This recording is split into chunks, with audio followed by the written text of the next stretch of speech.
Hello guys, నమస్తే. Welcome back to the video. I'm Akhilesh. So ఈ రోజు వీడియోలో అయితే మనం జావా స్క్రిప్ట్ గురించి అయితే తెలుసుకుందాం. సో ఈ జావా స్క్రిప్ట్ అనేది ఏంటి, ఎలా యూజ్ చేస్తాం, అండ్ అదే విధంగా వెబ్ డెవలప్మెంట్ లో ఈ జావా స్క్రిప్ట్ కి ఎందుకంత ఇంపార్టెన్స్ ఒకసారి అయితే చూద్దాం. సో ఫస్ట్ థింగ్ ఏంటి అంటే, ఈ జావా స్క్రిప్ట్ అనేది మనకి వెబ్సైట్ కి ఇంటరాక్టివిటీ అండ్ డైనమిక్ ఫీచర్స్ అయితే తీసుకొస్తారు అనమాట. ఈ ఇంటరాక్టివిటీ డైనమిక్ ఫీచర్స్ అంటే ఏంటి అంటే, ఫర్ ఎగ్జాంపుల్ మనం ఈ కామర్స్ వెబ్సైట్ ని తీసుకుందాం. సో ఇక్కడ ఈ కామర్స్ వెబ్సైట్ లో మనకైతే ఒక బటన్ ఉంటుంది, యాడ్ టు కార్ట్ అని చెప్పేసి. సో ఎప్పుడైతే మనం యాడ్ టు కార్ట్ అనే బటన్ ని క్లిక్ చేస్తామో వెంటనే మన ప్రోడక్ట్ అనేది కార్ట్ లోకి యాడ్ అయిపోతుంది అనమాట. సో ఇలాంటి ఫంక్షనాలిటీస్ ని మనం జావా స్క్రిప్ట్ ని యూజ్ చేసి అయితే మనం డెవలప్ చేసుకోవచ్చు. సో దాని ద్వారా ఏంటి అంటే, యూజర్ అనేవాడు ఈజీగా వెబ్సైట్ తో ఇంటరాక్ట్ అవుతాడు అనమాట. సో దానికోసం అని చెప్పేసి మనం జావా స్క్రిప్ట్ ని వెబ్ డెవలప్మెంట్ లో యూజ్ చేస్తాం అనమాట. ఈ జావా స్క్రిప్ట్ ని మనకి 1995 లో బ్రెండన్ ఇక్ అనే వ్యక్తి అయితే ఇంట్రడ్యూస్ చేశాడనమాట. సో ఇప్పుడు ఈ జావా స్క్రిప్ట్ గురించి ఒక 3 పాయింట్స్ లో కొంచెం డీప్ గా అయితే తెలుసుకుందాం. సో ఫస్ట్ థింగ్ ఏంటి అంటే, ఈ జావా స్క్రిప్ట్ అనేది మనకి high level and interpreted programming language అనమాట. ఈ high level interpreted programming language అంటే ఏంటో ఒకసారి చూద్దాం. హై లెవెల్ అంటే మనకు తెలుసు, a programming language which is closer to the human language, దాన్ని మనం హై లెవెల్ లాంగ్వేజ్ అని చెప్పి పిలుస్తాం. సో ఇక్కడ ఇంటర్ప్రిటెడ్ ప్రోగ్రామింగ్ లాంగ్వేజ్ అంటే ఏంటి అంటే, it's unlike the compiled programming language అనమాట. సో ఇక్కడ కంపైల్డ్ ప్రోగ్రామింగ్ లాంగ్వేజ్ ఏంటి అంటే, ఫర్ ఎగ్జాంపుల్ మనం సిని కానీ C++ కానీ తీసుకుంటే, ఇది ఏం చేస్తుందంటే ఎగ్జిక్యూషన్ చేసే ముందు కంపైలేషన్ అని చెప్పి ఒక స్టెప్ ఉంటది అనమాట. సో ఇక్కడ ఏం జరుగుతుంది అంటే, మనకి కోడ్ ఉంటది కదా, ఈ కోడ్ ని మొత్తాన్ని మనకి మిషన్ కోడ్ కి ట్రాన్స్లేట్ చేసి దాని తర్వాత మనకి ఎగ్జిక్యూట్ చేస్తుంది అనమాట. సో ఈ ప్రాసెస్ ని మనం కంపైలేషన్ అని చెప్పి పిలుస్తాం. అందుకని ఈ సిని C++ ని మనం కంపైల్డ్ ప్రోగ్రామింగ్ లాంగ్వేజ్ అని చెప్పి పిలుస్తాం అనమాట. సో నెక్స్ట్ థింగ్ వచ్చేసి మనకి ఇంటర్ప్రిటెడ్ ప్రోగ్రామింగ్ లాంగ్వేజ్. ఈ ఇంటర్ప్రిటెడ్ ప్రోగ్రామింగ్ లాంగ్వేజ్ ఏంటి అంటే, మనకి కోడ్ అనేది లైన్ బై లైన్ ఎగ్జిక్యూట్ అవుతుంది. సో ఇక్కడ లైన్ బై లైన్ కోడ్ ని ఎగ్జిక్యూట్ చేసి మనకైతే అవుట్పుట్ ఇస్తుంది అనమాట. సో జావా స్క్రిప్ట్ లో కూడా మనకి కంపైలేషన్ ఉంటది, దాన్ని మనం జస్ట్ ఇన్ టైం కంపైలేషన్ అని చెప్పి పిలుస్తాం. దీని గురించి ఇంకొంచెం డీప్ లో మనం నెక్స్ట్ వీడియోస్ లో అయితే డిస్కస్ చేసుకుందాం. ప్రస్తుతానికి ఇది మనకి ఇంటర్ప్రిటెడ్ ప్రోగ్రామింగ్ లాంగ్వేజ్ అనమాట. సో సెకండ్ థింగ్ ఏంటి అంటే, it is one of the 3 core technologies of web development. మనకి వెబ్ డెవలప్మెంట్ లో HTML CSS ఎంతైతే ఇంపార్టెంటో, అలాగే మనకి జావా స్క్రిప్ట్ కూడా అంతే ఇంపార్టెంట్ అనమాట. ఒక ఫుల్ ఫ్లెడ్జ్డ్ వెబ్సైట్ ని మనం డెవలప్ చేయాలంటే మనం HTML CSS తో పాటు జావా స్క్రిప్ట్ కూడా అంతే మెయిన్ గా యూజ్ చేసుకోవాలన్నమాట.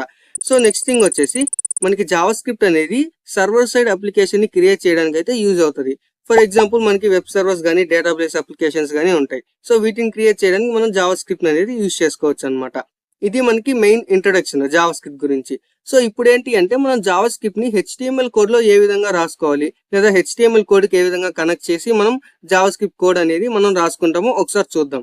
సో దీంట్లో అయితే మనకి 2 మెథడ్స్ ఉంటాయి, inline method and external method అని చెప్పేసి. ఈ ఇన్లైన్ మెథడ్ అంటే మనకి HTML ఫైల్ ఉంటది. ఈ ఫైల్ లోపల మనం స్క్రిప్ట్ ట్యాగ్ అనే యూజ్ చేసుకొని దాని లోపల మనం జావా స్క్రిప్ట్ కోడ్ అయితే రాసుకుంటాం అనమాట. సో సేమ్ అలాగే మనకి ఎక్స్టర్నల్ మెథడ్ అని చెప్పేసి ఉంటది అనమాట. ఈ ఎక్స్టర్నల్ మెథడ్ వచ్చేసి మనకి ఎక్స్టర్నల్ CSS లాగా మనకి HTML ఫైల్ ఉంటది. సో ఈ HTML ఫైల్ లాగే మనకి .js అని చెప్పి జావా స్క్రిప్ట్ ఫైల్ అనేది ఒకటి క్రియేట్ చేసుకుంటాం. ఇప్పుడు ఈ జావా స్క్రిప్ట్ ఫైల్ ని మనం అయితే HTML ఫైల్ కి లింక్ చేసుకుంటాం అనమాట. ఇది మనకి ఎక్స్టర్నల్ మెథడ్. సో ఈ విధంగా మనం జావా స్క్రిప్ట్ కోడ్ ని HTML కి అయితే కనెక్ట్ చేసుకుంటాం. సో ప్రస్తుతానికి మనం ఇన్లైన్ మెథడ్ ని యూజ్ చేసుకొని కొన్ని కాన్సెప్ట్స్ అయితే చెప్పుకుందాం. ఓకే, ఇందాక మనం ఇన్లైన్ CSS గురించి చెప్పుకున్నాం కదా, అది ఎలాగో చూద్దాం. సో దానికోసం అని చెప్పేసి ఇక్కడ index.html అనే ఒక ఫైల్ తీసుకున్నాం అనమాట. సో ఇది HTML బాయిలర్ ప్లేట్. దీంట్లో మనం జావా స్క్రిప్ట్ ని ఏ విధంగా రాస్తామో ఒకసారి చూద్దాం. సో ఇక్కడ బాడీ ఉంది కదా, బాడీలో కింద లాస్ట్ లో వచ్చేసి మనం స్క్రిప్ట్ అనే ఒక ట్యాగ్ తీసుకుంటాం అనమాట. సో మనం జావా స్క్రిప్ట్ మొత్తం మనం ఈ స్క్రిప్ట్ అనే ట్యాగ్ లోపలే మనం అయితే ప్లేస్ చేసుకుంటాం అనమాట. ఇదైతే ఓపెనింగ్ ట్యాగ్, ఇది క్లోజింగ్ ట్యాగ్. దీని లోపల మనం జావా స్క్రిప్ట్ అనేది రాసుకుంటాం. సో ఇప్పుడు ఫర్ ఎగ్జాంపుల్ మనం ప్రింటింగ్ స్టేట్మెంట్ గురించి చెప్పుకుందాం. సో మనం జావా స్క్రిప్ట్ ని యూజ్ చేసుకొని ఏ విధంగా ప్రింట్ చేసుకోవాలి, ఆర్ యూజర్ నుంచి ఏ విధంగా మనం ఇన్పుట్ అనేది తీసుకోవాలి, దాని గురించి అయితే చెప్పుకుందాం. సో దానికోసం అని చెప్పేసి మనకైతే జావా స్క్రిప్ట్ లో console.log అని చెప్పేసి ఒక మెథడ్ అయితే ఉంటది అనమాట. సో ఇక్కడైతే console.log. సో ఈ console.log ఏంటి అంటే, మనకి డీబగ్గింగ్ పర్పస్ కోసం యూజ్ చేస్తాం అనమాట. సో ఇదేంటంటే, జస్ట్ మనకి కోడ్ ఏ విధంగా వర్క్ అవుతుంది, ఆర్ కోడ్ లో ఏమైనా ఎర్రర్స్ ఉన్నాయా లేదా తెలుసుకోవడానికి మనం ఈ console.log అని చెప్పేసి మనం దీంట్లో టెక్స్ట్ ఇచ్చామంటే అది మనకి కన్సోల్ లో ప్రింట్ అవుతుంది అనమాట. ఇదేంటంటే మనకి డైరెక్ట్ గా వెబ్ పేజ్ లో డిస్ప్లే అవ్వదు. మనకేంటంటే డెవలపర్ టూల్స్ ఉంటాయి కదా, దాంట్లో కన్సోల్ లో అయితే మనకి ప్రింట్ అవుతుంది అనమాట. ఫర్ ఎగ్జాంపుల్ నేనైతే ఇక్కడ console.log లో జస్ట్ హలో వరల్డ్ అని చెప్పేసి ఇస్తున్నాను. ఇప్పుడు సేవ్ చేసి చూస్తే మనకి ఇక్కడ ఎక్కడ ప్రింట్ అవ్వలేదు. బట్ ఇది ఎక్కడ ప్రింట్ అవుతది అంటే మనకి కన్సోల్‌లో ప్రింట్ అవుతది. అదెలా చెక్ చేయాలి అంటే జస్ట్ ఇక్కడ మనకి ఈ బ్రౌజర్‌లో రైట్ క్లిక్ ఇచ్చేసి కింద ఇన్స్పెక్ట్ ట్యాబ్‌ని క్లిక్ చేయండి. సో ఇక్కడ మనకి కన్సోల్ కనిపిస్తుంది కదా! ఇది క్లిక్ చేయండి. సో ఇక్కడ మనకి ఈ విధంగా హలో వరల్డ్ అని చెప్పేసి ప్రింట్ అయిందన్నమాట.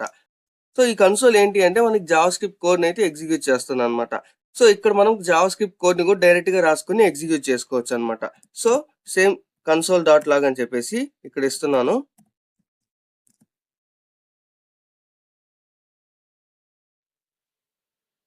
సో ఇప్పుడు ఎంటర్ కొడితే సో చూసారా ఈ విధంగా మనకి హలో అని చెప్పేసి ప్రింట్ అయిందన్నమాట. అదొక్కటే కాదు ఇక్కడ మనం మ్యాథమెటికల్ ఆపరేషన్స్ కూడా చేసుకోవచ్చు అన్నమాట ఈ విధంగా.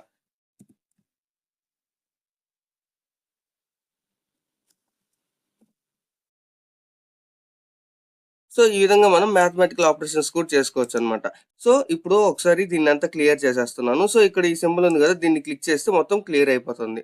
సో ఇప్పుడైతే మనం ఫైల్‌ని అయితే సేవ్ చేసుకుందాం. సో ఈ విధంగా మనకి హలో వరల్డ్ అని చెప్పి ప్రింట్ అయిపోయింది. సో ఇప్పుడు మనం యూజర్ నుంచి ఏ విధంగా ఇన్‌పుట్ అనేది తీసుకోవాలో ఒకసారి చూద్దాం. సో దానికోసం అని చెప్పేసి మనకైతే జావాస్క్రిప్ట్‌లో ప్రాంప్ట్ అనే ఒక మెథడ్ ఉంటదన్నమాట. సో జస్ట్ మనం ప్రాంప్ట్ అని ఇచ్చేసి ఇక్కడేంటంటే for example enter your name అని చెప్పేసి అడుగుదాం.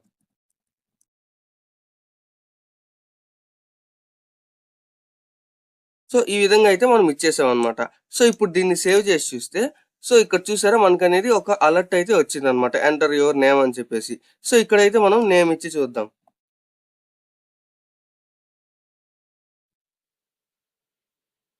సో ఇప్పుడు ఓకే క్లిక్ చేస్తున్నాను. సో ఇక్కడ మనకి నేమ్ అనేది తీసుకునింది. బట్ ఇక్కడ మనకి ఎక్కడ డిస్‌ప్లే అవ్వట్లేదు. ఎందుకు డిస్‌ప్లే అవ్వట్లేదంటే మనం ఎక్కడ స్టోర్ చేయట్లేదు అండ్ ఎక్కడ మనం ప్రింట్ చేయట్లేదు. సో మనం స్టోర్ చేసుకోవడానికి మనం వేరియబుల్ అనే ఒక కాన్సెప్ట్‌ని అయితే యూజ్ చేస్తామన్నమాట.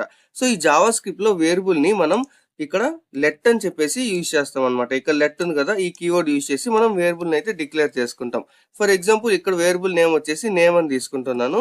అండ్ ఈక్వల్ టు అని చెప్పేసి మనమైతే యూజర్ దగ్గర నుంచి ఇన్పుట్ అయితే తీసుకుంటున్నాం. సో ఇప్పుడు దీన్ని ప్రింట్ చేయాలి కాబట్టి మనం కన్సోల్ డాట్ లాగ్ అని చెప్పేసి తీసుకుందాం. సో ఇక్కడ కన్సోల్ డాట్ లాగ్‌లో జస్ట్ మనం నేమ్‌ని అయితే ప్రింట్ చేద్దాం. సో ఇప్పుడు సేవ్ చేస్తున్నాను. సో ఈ విధంగా మనకి నేమ్ అనేది యాడ్ అవుతుందన్నమాట. సో ఇక్కడ నేమ్ అనేది ఇచ్చేసాను. ఇప్పుడు ఓకే క్లిక్ చేయంగానే సో చూసారా మనకి నేమ్ అనేది ప్రింట్ అయిపోయింది. సో ఇక్కడ మనం ఉట్టి జస్ట్ ఇట్లాగే కాకుండా మనం వెల్కమ్ మెసేజ్ లాగా కూడా ప్రింట్ చేసుకోవచ్చు. సో దానికి జస్ట్ మనం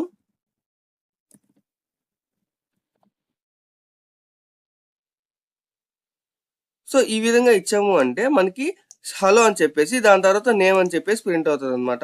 సో సేవ్ చేస్తున్నాను. సో ఇక్కడ చూసుకున్నట్టయితే సో ఇప్పుడు ఓకే క్లిక్ చేయంగానే మనకేంటంటే ఇక్కడ హలో అఖిలేష్ అని చెప్పేసి ఈ విధంగా అయితే మనకి ప్రింట్ అయిపోయిందన్నమాట. సో ఈ విధంగా మనం యూజర్ దగ్గర నుంచి ఇన్పుట్స్ అయితే తీసుకోవచ్చు. అండ్ అదే విధంగా మనకి కొన్ని అలర్ట్స్ ఉంటాయి. సో అలర్ట్స్ ఎలా క్రియేట్ చేయాలో ఒకసారి చూద్దాం. సో దానికోసం అని చెప్పేసి మనకైతే ఇక్కడ విండో డాట్ అలర్ట్ అనే ఒక మెథడ్ ఉంటదన్నమాట. సో ఈ అలర్ట్స్ ఏంటి అంటే ఫర్ ఎగ్జాంపుల్ మీరు ఫార్మ్ సబ్మిట్ చేసేసారనుకోండి. ఫార్మ్ సబ్మిట్ చేసి సబ్మిట్ చేయంగానే సబ్మిట్ బటన్ క్లిక్ చేయంగానే మనకేంటంటే ఒక అలర్ట్ వస్తది. యువర్ ఫార్మ్ సబ్మిటెడ్ అని. సో ఆ విధంగా అలర్ట్స్‌ని మనం ఎలా క్రియేట్ చేయాలంటే ఈ విధంగా విండో డాట్ అలర్ట్ అని చెప్పేసి మెథడ్ గానిచ్చి దీని లోపల మనం ఏ టెక్స్ట్ అయితే మనం రాస్తామో మనకైతే ఒక అలర్ట్ అయితే వస్తదన్నమాట. సో ఫర్ ఎగ్జాంపుల్ అయితే ఇక్కడ నేనే జస్ట్ యువర్ ఫార్మ్ సబ్మిటెడ్ అని చెప్పేసి ఒక టెక్స్ట్ ఇస్తున్నాను.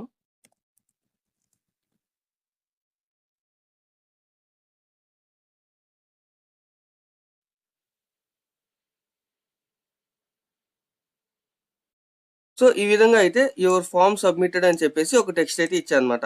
సో ఇప్పుడు సేవ్ చేసి చూడంగానే సో ఇక్కడ చూసారా మనకనేది ఒక అలర్ట్ అయితే క్రియేట్ అయింది. యువర్ ఫార్మ్ సబ్మిటెడ్ అని చెప్పేసి. సో ఓకే క్లిక్ చేయగానే మనకి అలర్ట్ వెళ్ళిపోతదన్నమాట. సో ఈ విధంగా మనం ఏంటి అంటే ఈ అలర్ట్స్ అయితే క్రియేట్ చేసుకోవచ్చు. సో మనకి కన్ఫర్మ్ అని చెప్పేసి కొన్ని అలర్ట్స్ ఉంటాయి. అంటే ఫర్ ఎగ్జాంపుల్ మనం పేజ్ లీవ్ అయిపోతున్నాం అనుకోండి. అప్పుడు మనకి ఒక అలర్ట్ వస్తది.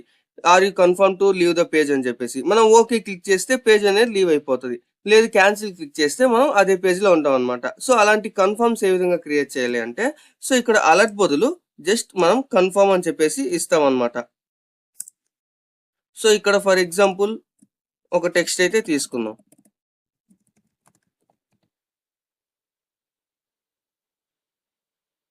సో ఈ విధంగా జస్ట్ ఆర్ యూ సింగిల్ అని చెప్పేసి ఒక టెక్స్ట్ అయితే తీసుకున్నాం అనమాట. సేవ్ చేసి చూస్తే మనకి ఈ విధంగా మనకి అలర్ట్ అనేది అడిగింది అనమాట. అంటే ఇది ఒక కన్ఫర్మ్ బాక్స్ అనమాట. సో ఇక్కడ ఓకే గానీ క్యాన్సిల్ గానీ 2 ఆప్షన్స్ ఉంటాయి. ఓకే గానీ క్లిక్ చేస్తే అది ట్రూ అయినట్టు, క్యాన్సిల్ గానీ క్లిక్ చేస్తే అది ఫాల్స్ అయినట్టు. సో ఇప్పుడు ఓకే అని క్లిక్ చేస్తున్నాను అనమాట. సో ఇప్పుడు నేను ఏం క్లిక్ చేస్తానో తెలుసుకోవడానికి ఇక్కడ మనకేంటంటే మనం ఎక్కడ స్టోర్ చేసుకోవట్లేదు, ఎక్కడ డిస్ప్లే చేయట్లేదు. సో దానికోసం అని చెప్పేసి నేనైతే ఇక్కడ లెట్ అని యూజ్ చేసుకొని వేరియబుల్ అయితే డిక్లేర్ చేసుకుంటున్నాను అనమాట. ఫర్ ఎగ్జాంపుల్ కన్ఫ్ అని చెప్పేసి ఒక వేరియబుల్ తీసుకొని మనకు వచ్చిన వాల్యూని ఈ కాన్ఫ్ అనే ఒక వేరియబుల్ లో స్టోర్ చేసుకుందాం. సో కింద మనం దాన్ని అయితే ప్రింట్ చేసుకుందాం కన్సోల్లో.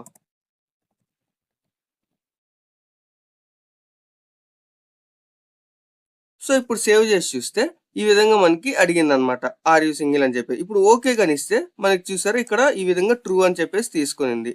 సో అలా కాకుండా సో సేమ్ మళ్ళీ సేవ్ చేస్తున్నాను. సో మళ్ళీ ఈ విధంగా వచ్చింది. సో ఇక్కడ క్యాన్సిల్ అని ఇస్తే ఈ విధంగా ఫాల్స్ వచ్చింది. సో మనకి ఇది ఏ విధంగా తీసుకుంటారు అంటే ఫర్ ఎగ్జాంపుల్ ఒకవేళ వాల్యూ కానీ ట్రూ అయింది అనుకోండి, మనం పేజ్ లీవ్ అయిపోతాం అనమాట. ఒకవేళ ఫాల్స్ అయిపోయింది అనుకోండి, అదే పేజ్ లో ఉంటాం. దానికి మనం బ్యాక్ ఎండ్ లో లాజిక్ రాసుకొని మనం అయితే జావా స్క్రిప్ట్ కోడ్ అయితే ఇంప్లిమెంట్ చేసుకోవచ్చు. సో ఇవి కొన్ని జస్ట్ బేసిక్ కాన్సెప్ట్స్. సో దీంట్లో మనకి ఇంకా లూప్స్ అని చెప్పేసి, కండిషనల్ స్టేట్మెంట్ అని చెప్పేసి, డాక్యుమెంట్ ఆబ్జెక్ట్స్ అని చెప్పేసి ఇంకా చాలా కాన్సెప్ట్స్ ఉంటాయి అనమాట. సో దాన్ని మనం నెక్స్ట్ వీడియోస్ లో చెప్పుకుంటూ వద్దాం. సో ఈ వీడియో అయితే ప్రస్తుతానికి ఇంతే గాయ్స్. సో ఒకవేళ మీకు కానీ ఈ వీడియో నచ్చితే please like, share and subscribe the channel. And don't forget to press the bell icon for the notifications. Thank you. Bye.